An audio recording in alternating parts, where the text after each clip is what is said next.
এক বাড়িতে ছোট্ট একটা পরিবার বাস করত। স্বামী স্ত্রী এবং তাদের ছোট্ট একটা সন্তান আর বৃদ্ধ একজন বাবাকে নিয়ে তাদের ছোট্ট একটা সংসার। একদিন লোকটি তার বৃদ্ধ বাবাকে ঝুড়িতে বসিয়ে তার ছোট্ট সন্তানকে নিয়ে জঙ্গলের দিকে রওনা দিল। কিছু দূর যাওয়ার পর ছোট্ট ছেলেটা তার বাবাকে জিজ্ঞেস করলো, বাবা, দাদুকে ঝুড়িতে করে কোথায় নিয়ে যাচ্ছ? বাবা বলল, তোমার দাদুকে জঙ্গলে রেখে আসবো। ছোট্ট ছেলেটা বলল, কেন?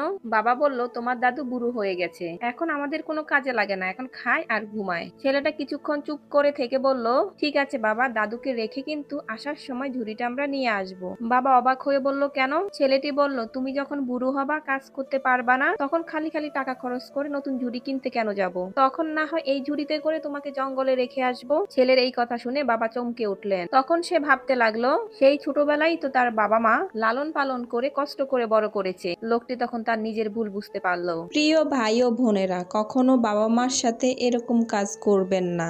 আপনি যেমন করবেন, আপনার সন্তানও আপনার সাথে ঠিক তেমনই করবে।